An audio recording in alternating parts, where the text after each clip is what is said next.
Imagine this: a quiet suburban dad fined thousands by his tyrannical HOA just for hunting in the nearby forest. But instead of backing down, he turns the tables in the most epic way possible, buying the entire forest and banning every single HOA member for life. Petty rules meet ultimate revenge in this wild tale of neighborhood drama gone nuclear. Stick around because you won't believe how it unfolds. If you're loving these HOA horror stories and Karen meltdowns, smash that like button, hit subscribe, and turn on notifications so you never miss out on the next juicy property drama. Share your own HOA nightmares in the comments below. Let's build this community of revenge enthusiasts together. In the heart of a pristine suburban enclave called Willow Creek Estates, where manicured lawns stretched like emerald carpets under the watchful eyes of the Homeowners Association, lived a man named Alex Harlan. Alex was the epitome of the unassuming neighbor, a software engineer by day, a passionate outdoorsman by weekend. His modest two-story home blended seamlessly with the rows of identical houses, each governed by the iron-fisted rules of the HOA board, led by the infamous Karen Whitaker, a retired accountant with a penchant for nitpicking every blade of grass out of place. The neighborhood was a picture of controlled perfection, but just beyond its borders lay the Whispering Pines Forest, a vast expanse of untamed wilderness that called to Alex like a siren's song. For years he had ventured into its depths, bow in hand, seeking the thrill of the hunt and the solace of nature. It was his escape from the suffocating uniformity of suburban life, where even hanging a bird feeder required board approval. One crisp autumn morning, Alex returned from a successful hunt, his truck bed discreetly covered with a tarp concealing a freshly harvested deer. He parked in his driveway, careful not to draw attention, and began processing the game in his garage away from prying eyes. But in Willow Creek, nothing escaped notice. By evening, a certified letter arrived from the HOA, citing a violation of Bylaw 14.7. No activities that may introduce wildlife remnants or odors into the community. The fine was a staggering $2,500, with threats of liens if unpaid. Alex stared at the paper in disbelief, his blood boiling. How could they penalize him for something done on public land, miles from the neighborhood? He attended the next HOA meeting, a tense gathering in the community center where Karen Whitaker presided like a queen on her throne. She explained with a smug smile that residents' actions reflected on the entire estate, and hunting was deemed unseemly by the board. Other members nodded in agreement, their faces a mask of self-righteous conformity. Alex argued passionately, pointing out the forest wasn't part of the HOA's jurisdiction, but his words fell on deaf ears. As he left the meeting, humiliated and furious, he noticed the forest's edge visible from the window, a reminder of his passion now tainted by bureaucracy. Days turned into weeks as Alex researched the HOA's overreach, poring over documents late into the night. He discovered that the forest, owned by a distant logging company, bordered several HOA properties, and whispers of development had circulated for years.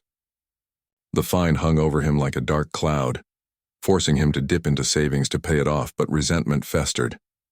Neighbors began avoiding him, influenced by Karen's gossip that he was a barbarian disrupting their peaceful lives. One evening, while walking his dog along the neighborhood's perimeter, Alex overheard a conversation at a backyard barbecue. Karen was boasting about how the HOA had lobbied local officials to restrict access to the forest, claiming it posed safety risks to children. That was the tipping point. Alex decided he wouldn't just comply. He'd fight back in a way they'd never see coming. He started by contacting the logging company, inquiring casually about the land. To his surprise, they were open to selling portions, burdened by environmental regulations. As winter approached, Alex's plan began to take shape, a seed of revenge planted deep in his mind. But for now, he played the part of the subdued resident, biding his time as the HOA's grip tightened, unaware of the storm brewing just beyond their perfectly trimmed hedges. As spring thawed the frozen ground, Alex Harlan's secret machinations gained momentum in Willow Creek Estates. The HOA's victory over his hunting fine had emboldened Karen Whitaker and her cronies, leading to a slew of new restrictions: no more visible garden tools, mandatory holiday decorations approved by the board, and even limits on pet walking routes to avoid disturbing the aesthetic. Alex complied outwardly, his garage now barren of any hunting gear, but inwardly he was a whirlwind of activity. His research had revealed that the Whispering Pines forest spanned over 500 acres, valued at a manageable price due to its protected status preventing large-scale development. The logging company, eager to offload non-profitable land, quoted him a figure that, while steep, was within reach if he liquidated some investments and took a loan.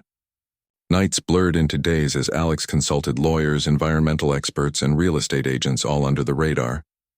He learned that owning the forest would grant him absolute control over access, trails, and usage rights. The irony fueled him. The very land the HOA deemed a nuisance could become his weapon. Meanwhile, neighborhood tensions escalated. Karen organized patrols to monitor the forest edge, reporting any suspicious activities to authorities. One resident, emboldened by her, confronted Alex about his savage hobbies, but he smiled politely, revealing nothing. His wife, supportive yet worried, urged caution, but Alex was resolute. By midsummer, the deal was in motion. He formed a quiet LLC to handle the purchase, masking his identity. The closing approached, but complications arose when the HOA caught wind of potential land sales through local rumors. Karen rallied the board, petitioning the county to block any transfers that might impact community values. Alex's lawyer countered skillfully, emphasizing private property rights. As escrow dragged on, Alex faced personal setbacks. Anonymous complaints led to workplace scrutiny, and his social circle shrank. Yet each obstacle hardened his resolve. Finally, on a sweltering August day, the papers were signed. Whispering Pines was his.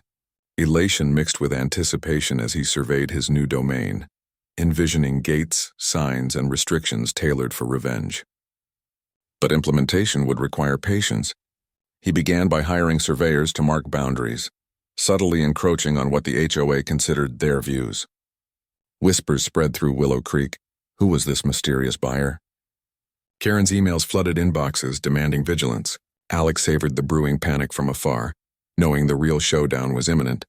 As leaves began to turn, signaling autumn's return, he prepared to unveil his masterstroke. The forest now a fortress against the petty tyrants who had fined him into action.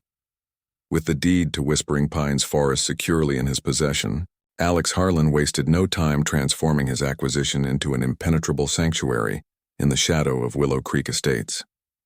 He installed sturdy fences along the borders adjacent to the neighborhood, complete with no trespassing signs bearing his LLC's name. Access points that once allowed casual entry were gated, with keys distributed only to select individuals, none of whom were HOA members. The ultimate ban was enacted through legal notices. Any resident of Willow Creek caught on the property would face immediate prosecution for trespassing, backed by surveillance cameras hidden among the trees. Karen Whitaker's reaction was swift and furious. Upon discovering the buyer's identity through public records, she convened an emergency HOA meeting, her face flushed with indignation. The board drafted cease and desist letters claiming historical easements, but Alex's lawyers dismantled them, proving no such rights existed. Neighbors who once enjoyed forest picnics or jogs found themselves locked out, their complaints piling up in futile petitions. Alex, now the undisputed lord of the woods, reveled in the reversal. He hosted exclusive hunting trips for friends from outside the community, their laughter echoing just beyond earshot of the frustrated residents. Environmental groups praised his conservation efforts, as he planted native species and restricted development, earning tax breaks that offset his costs. The HOA's attempts at retaliation backfired spectacularly. A lawsuit alleging nuisance was dismissed, costing them thousands in fees. Karen's personal crusade led to her ouster from the board amid internal divisions, as members tired of her escalating vendettas. Alex's life flourished. Free from fines and judgments, he expanded trails for personal use, even building a small cabin retreat. The forest, once a battleground, became his peaceful domain, while Willow Creek simmered in defeat. Property values dipped slightly as the loss of access deterred buyers, a final twist of the knife. Years later, the tale became legend in suburban circles, a cautionary story of overreach meeting unyielding comeback. Alex, content in his victory, never looked back.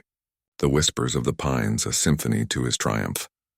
If you enjoyed this epic HOA revenge saga, don't forget to like, subscribe, and ring that bell for more wild stories of neighborhood drama and Karen comeuppances.